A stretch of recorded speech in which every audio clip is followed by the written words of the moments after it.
¿Cómo podemos detectar entonces errores de especificación en el modelo de regresión? ¿Mm? Bueno, hablemos un poquito de eso. Primero, de algunos métodos informales. Algunos métodos informales. Por ejemplo, en el caso de inclusión de una variable relevante, bueno, esto en realidad no es un método informal, si esto es un método formal, que es probar la significatividad individual, ¿no? O conjunta eventualmente de variables, ¿sí? Si una variable es individualmente no significativa o si un conjunto de variables, por ejemplo, con las pruebas F de restricción de algunos coeficientes a cero que hemos visto, digamos, no podemos rechazar la hipótesis nula, digamos, o sea que no son conjuntamente significativas, bueno, deberíamos al menos plantearnos la posibilidad de removerlas de la regresión, ¿no? Para evitar el problema de eficiencia que genera la inclusión de variables irrelevantes, si es que ese problema nos preocupa, ¿no? Ok. Em, Respecto a omisión de una variable relevante, aquí sí vamos a hablar un poquito de un método informal primero, ¿sí? ¿Qué es la inspección gráfica? Fíjense que cuando nosotros omitimos una variable relevante, queda un componente sistemático en el término de error. Componente sistemático que depende de x2, de la variable omitida. Entonces, si nosotros, por ejemplo, tenemos la hipótesis de que x2 puede ser una variable omitida en la ecuación de regresión, bueno, cuando hagamos un gráfico de los residuos de la regresión que estimamos, ¿sí? Que solo tiene x1 como explicativa, y la variable x2, ¿m?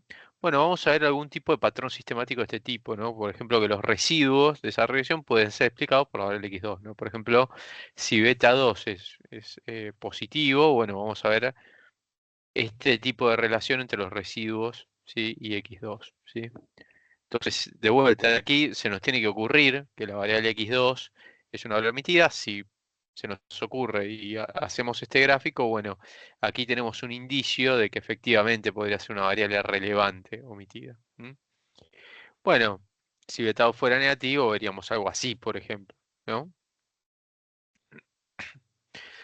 ¿Cómo podemos detectar también, digamos, errores por forma funcional incorrecta? Bueno, también con inspección gráfica. Si eh, en torno a la recta de regresión que estimamos, notamos un patrón de este tipo, que fíjense que es básicamente un patrón de correlación serial positiva en este caso. Bueno, básicamente sí, errores negativos sería en este caso, seguido de errores negativos, después positivos, seguido de positivos, después negativos, ¿sí? Bueno.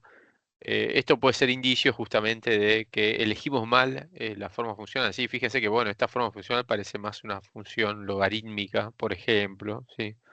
Que una relación lineal entre las variables. Bueno, también si graficamos los residuos en función de x, vamos a notar algo así. Sí, también una relación, que aparece una relación, en este caso no lineal, entre los residuos de la ecuación de regresión estimada incorrectamente, ¿sí? Y aquí sí. Este ejemplo de vuelta está hecho para este caso en que y en realidad se relaciona con el logaritmo natural de x, ¿sí? Este ejemplo que aparece acá arriba. Sí, y nosotros lo que estimamos es una relación lineal, ¿sí? Ok. Em, Ahora, estos son métodos informales, exceptuando, bueno, el de variable irrelevante. Lo que podríamos preguntarnos es si no hay una prueba, ¿sí? General que nos indique si puede haber errores de especificación en la ecuación de regresión cuando ni nos imaginamos, digamos, qué tipo de error puede haber. Bueno, y una prueba de ese tipo propuso Ramsey. Eh, y se la suele conocer también con la prueba RESET, ¿sí? Las siglas son, RESET son siglas, ¿sí? Es Regression Equation Specification Error Test. La propuso en 1969 y vamos a ver que es básicamente una prueba de F, sí, de restricción de algunos coeficientes a cero. Pero para entender lo que hace esta prueba, que por ahí a primera vista no es muy intuitivo, ¿sí? No es muy intuitivo lo que hace, vamos a plantear un ejemplo, ¿sí? Supongamos que la ecuación de regresión poblacional es esta, ¿sí? O sea, queremos estimar una relación entre y x y resulta ser que la relación es cuadrática. pero nosotros no lo sabíamos y estimamos una relación lineal, ¿sí? Entre y y x. Entonces nos equivocamos, ¿sí? Fíjense, en este caso lo podemos ver como que nos equivocamos en la forma funcional, pero fíjense que también lo podríamos ver como un error de variable omitida, ¿no? De variable relevante omitida, x al cuadrado es una variable relevante omitida, ¿sí? Bueno, está un poco elegido a propósito el ejemplo, ¿sí? Para ilustrar lo que les quiero mostrar, justamente. Bueno, con beta 1 y beta 2 positivos, digamos, la relación entre y x tendría una forma así, la nube de puntos, pongámosle que tendría una forma así, y nosotros estimamos esta recta, esta recta. Bueno, si graficáramos los residuos de esta regresión en función de los y estimados, si de los y estimados con esta recta de regresión, veríamos un patrón de este tipo, ¿sí? Residuos positivos para valores bajos de y estimado, después negativos, parecen como tocar un mínimo, y después los residuos vuelven a aumentar para valores mayores, ¿sí? De y estimado. Fíjense que esto implica que aparece, o digamos, parece aparecer, ¿sí? Por así decirlo, valga la redundancia, ¿sí? O justamente aparece, debería decir, sí, aparece una relación no lineal entre los residuos de la ecuación de regresión estimada y el componente sistemático. El componente sistemático. En este ejemplo. Siendo esto así, ¿sí? Lo que nosotros podríamos plantear, ¿sí? Dado que esta relación es no lineal y en particular en este ejemplo cuadrática, podríamos proponer mejorar la capacidad de predicción de nuestro modelo de regresión si incluimos los y estimados con este modelo de regresión, o sea, este componente sistemático elevado al cuadrado, los y estimados con el modelo de regresión, mal especificado, elevados al cuadrado con una variable explicativa adicional, ¿sí?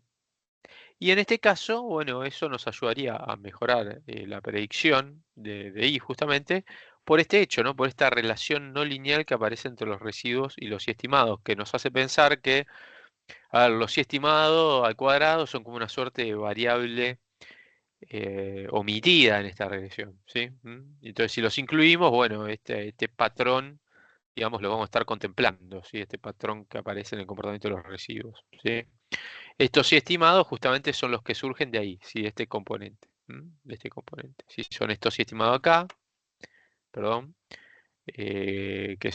sería el componente sistemático de esta ecuación de regresión y que surgen de esta recta de regresión, ¿sí?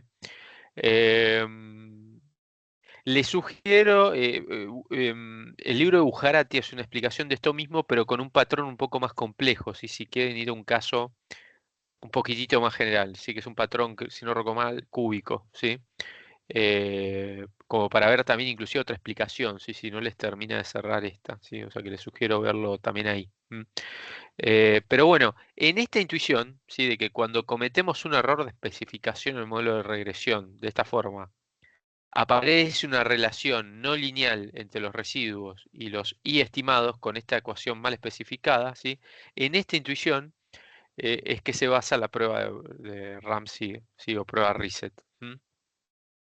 ¿Para qué sirve la prueba reset? Bueno, para detectar problemas de variables omitidas, forma función incorrecta. Vimos que el ejemplo de recién básicamente se puede ver como cualquiera de estas dos cosas, ¿sí? Variable omitida o forma función incorrecta, o las dos, digamos, ¿sí? Y en general, correlación entre XJ, una variable explicativa, y epsilon, ¿sí? Aunque bueno, hay algunos autores, aquí lo van a encontrar en el libro de Woolrich más bien, que dicen que esta prueba en realidad alguna de estas cuestiones no la detecta también, sí, bueno, si hay algún cuestionamiento a la prueba, ¿sí? Pero bueno. Las hipótesis formales de esta prueba yo les diría que son las únicas en que yo no hago mucho hincapié, sí, son un poquito también difíciles de dilucidar, sí, pero bueno, se las doy. De hecho, es bastante difícil encontrarlas, estas hipótesis formales. Yo las saqué del manual de un software que se llama Ibius, sí, que las explicita, sí, pero la verdad que en otros lados no las he encontrado, ¿sí? Seguramente en algún lado más están, pero digo, yo no las había encontrado, las encontré ahí. Bueno, son que los residuos siguen una distribución normal con media cero y varianza constante, contra la alternativa lo mismo, pero con una media que no es cero, ¿sí? Lo importante es que bajo la hipótesis nula, el modelo está bien especificado, ¿sí? Está correctamente especificado. Y bajo la alternativa, está incorrectamente especificado, ¿sí? Y lo que se plantea bajo la hipótesis nula es un modelo restringido, ¿m? Que es la ecuación de regresión que nosotros estimamos. Fíjense, aquí estoy volviendo al caso general. Yo estoy volviendo al caso general de K variables explicativas y K más 1 parámetros, ¿sí? Entonces, nosotros estimamos esta regresión, ¿sí? Esta regresión, el modelo que acá planteamos como restringido, es la que queremos saber si está bien o mal especificada, digamos, si tiene algún error de especificación. Y bajo la alternativa se plantea una ecuación de regresión en la que se pueden agregar, eh, digamos, Q términos adicionales, ¿sí? Que serían potencias de I estimado con este modelo de regresión, ¿sí? Desde el cuadrado hasta Q más 1, digamos, ¿sí? O sea, se pueden agregar Q términos. Entonces, la regresión original es el modelo restringido, ¿sí? Y este modelo que planteamos acá es el modelo, ¿sí? No restringido, ¿sí? El que tiene los Q términos adicionales con potencias de I estimado, como variables explicativas, ¿sí? Nosotros recién vimos una intuición para el caso en que entraría I estimado al cuadrado nada más, pero de vuelta, los invito a que vean Gujarati y vean que esto se puede generalizar a, por ejemplo, al caso de que sea pertinente incluir I estimado al cuadrado y estimado al cubo, ¿sí? Y bueno, y después se puede generalizar también a casos más complejos, ¿sí? Eh, Esto es lo que les decía de Woolrich, ¿sí? Woolrich dice que la prueba no detecta estos casos, en realidad detecta forma funcional incorrecta. Bueno, ¿sí? De vuelta, acá hay una diferencia con lo que dicen otros autores, ¿sí? Le dejamos el debate a ellos, ¿sí? No quiero complicar más este tema, porque probablemente es una de las pruebas más difíciles de entender la intuición, ¿sí? Digamos, digamos, de las pruebas que vemos en esta materia, ¿sí? Pero les dejo el comentario, ¿sí? Por si a alguno le interesa la polémica. ¿Ok? Eh, ¿En qué consiste el procedimiento de la prueba? Bueno, lo primero que hacemos es estimar el modelo de regresión que nos interesa, ¿sí? Que es este, con las K variables explicativas que creemos que sirven para explicar a la variable I, y obtenemos los valores estimados de la variable I. Básicamente con esos valores estimados y los valores observados podemos computar el R cuadrado de esta regresión, que va a ser, de vuelta, este es el modelo restringido, o sea, va a ser el R cuadrado del modelo restringido. Y a continuación, bueno, propongo estimar una ecuación de regresión que tiene la siguiente forma, ¿sí? Va a ser el modelo no restringido, ¿sí? Y va a tener a las K variables explicativas de la ecuación de regresión original, más una serie de potencias, ¿sí? De I estimado, los que computamos en el paso 2, ¿sí? Como dice aquí, eh, como variables explicativas adicionales.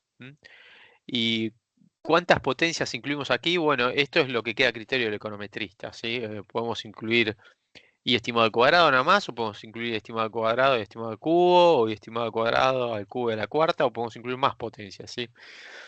En general, por lo que yo he visto, más allá de I estimado al cubo o I estimado a la cuarta, no se suele incluir, ¿sí? Ahí ya la prueba se complejiza bastante, digamos, ¿no? Por ejemplo, antes les mencioné un software que nosotros no utilizamos, que es Ibius. Bueno, Ibius es un software, digamos, que tiene ya funciones preprogramadas, ¿sí? Tiene una interfaz, se utiliza en general con interfaz, aunque se puede programar también.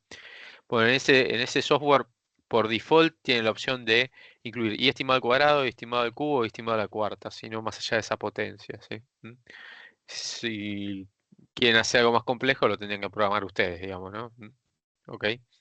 Eh, y con esta regresión se obtienen también los y estimados, los residuos, se elevan al cuadrado, tenemos la variabilidad total de la variable i, que es la variable pendiente. Bueno, podemos computar el r cuadrado, perdón, que esto que ponemos aquí como UR y R, en realidad, sí es lo que nosotros hasta ahora hemos visto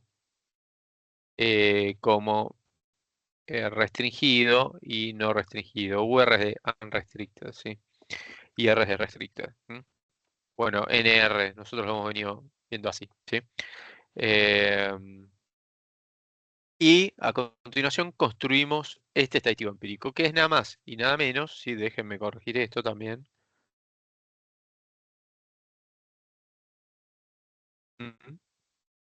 nada más y nada menos que el estadístico empírico de la prueba de restricción de algunos coeficientes a cero, o prueba de variables omitidas que vimos en la primera parte de la materia, ¿sí? Q es ahora la cantidad de restricciones que se imponen bajo la hipótesis nula, ¿sí? Porque lo que se testea es si estos términos, ¿sí? Estas potencias de i estimados son relevantes o no para explicar a la variable i. Y fíjense que n menos k más 1 menos q es la cantidad de parámetros que se estima bajo este modelo, bajo el no restringido. ¿Sí? Tenemos 1, k parámetros que acompañan a las k variables explicativas originales y después q parámetros más que acompañan a las potencias de i estimado. Entonces una distribución f con q y n menos k más 1 menos q grados de libertad, y la zona de rechazo de la prueba está a la derecha, igual que en la prueba de variables omitidas. ¿Sí? Y básicamente, si el estadístico empírico es lo suficientemente grande, si supera el valor crítico, o el p-value es menor a un nivel de significatividad que hayamos elegido para ejecutar la prueba, hemos encontrado evidencia de que el modelo está incorrectamente especificado. Si este es el caso, en que incluir estas potencias, ¿sí? Del i estimado con el modelo de regresión original mejoran la predicción de I, ¿sí? O la explicación de I. Entonces, este recuadrado, ¿sí? Este cuadrado de aquí del modelo no restringido es significativamente mayor a este, ¿sí? Caso contrario, que los dos R cuadrado no se diferencien lo suficiente, el estadístico empírico no superará el valor crítico, y entonces podremos decir que no se ha encontrado evidencia estadística que permita afirmar que el modelo está incorrectamente especificado. Y podemos seguir trabajando con este modelo de regresión, ¿sí? Asumiendo que la forma funcional que utilizamos, ¿sí? para especificarlo es la apropiada, ¿sí? ¿Ok? Bueno, esta es la prueba de Ramsey, ¿sí? Mírenlo, lean la bibliografía, es de vuelta una de las pruebas por ahí más difíciles de entender desde el punto de vista de la intuición de qué es lo que hace la prueba, ¿sí? Y cualquier duda me avisan, ¿sí? Si quieren, vean varias veces digamos, este video, vuélvanlo a ver, sí, pero ante cualquier duda, no dejen de preguntar.